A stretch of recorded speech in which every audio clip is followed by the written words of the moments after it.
À la une, l'enfer à Los Angeles. Selon le journal de Montréal, comme une bombe sur Los Angeles. Déjà quelques morts, mais les autorités attendent d'atteindre les zones dévastées avant d'établir le bilan officiel. Des pans complets de Los Angeles sont désormais les allures des zones de guerre, alors que les pompiers livraient toujours hier une bataille sans merci contre les feux qui encerclent la mégalopole américaine. Selon M. Anous Lebel, le journal de Montréal, c'est comme si une bombe avait été larguée dans certains secteurs, a déclaré hier le shérif du comté Robert Luna. Les images aériennes montrant des quartiers entièrement calcinés circulaient hier. L'air était enveloppé dans une épaisse fumée âcre et plus de 2000 bâtiments ne sont plus que des tas de cendres depuis mardi. Des feux ont détruit sans distinction des manoirs, de vedettes, des maisons plus modestes, des écoles, mais aussi des lieux iconiques tels que le restaurant Riel Inn Malibu et le théâtre Palisade. Les dommages aux égouts et aux infrastructures électriques et transports sont majeurs, a indiqué le directeur des travaux publics de la ville. Au moins 7 personnes sont mortes, mais les autorités s'attendent à ce que le bilan grimpe encore une fois qu'elles parviendront à atteindre les secteurs dévastés. Nous allons amener les équipes canines pour nous aider.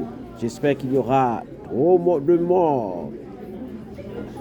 J'espère qu'il n'y aura pas trop de morts. C'est notre prière, a laissé tomber le shérif Luna.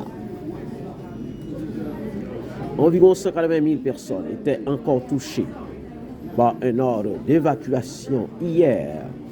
Plus de 7 500 pompiers venus de partout. Les États-Unis n'avaient pas réussi à venir à bout des 2 plus importants incendies. C'est l'une des catastrophes naturelles les plus destructrices de l'histoire de Los Angeles, a déclaré en point de presse la responsable des pompiers, Christine Crowley. Les rêves détruits. Le feu le plus destructeur est dans les quartiers UP Pacifique, Palisades sur la côte Pacifique entre Malibu et Santa Barbara. Il s'étendait plus sur 7000 hectares hier, malgré un léger répit du côté des vents qui a permis d'amener en renfort des hélicoptères larguant de l'eau. Le feu Eaton continuait aussi à dévorer la ville d'Altadena, au nord de Los Angeles. Les flammes ont consumé tous nos rêves.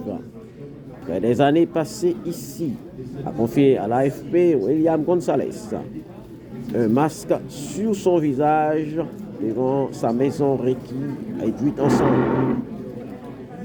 Les flammes ont progressé à la vitesse de l'éclair depuis mardi en raison d'une sécheresse extrême et de rafales qui ont soufflé jusqu'à 160 000 km/h.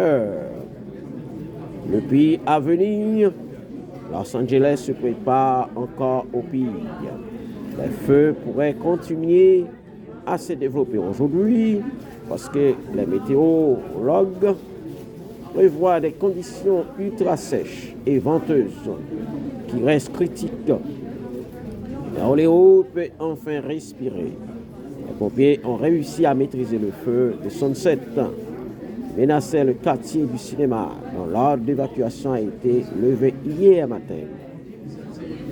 C'est un miracle qu'aucune maison n'ait brûlé, a déclaré un pompier au Los Angeles Times, après que les flammes se furent dangereusement approchées de la colline.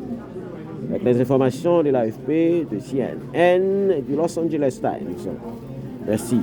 C'est avec vous, votre serviteur bien-aimé, Médecin Élisée depuis Montréal.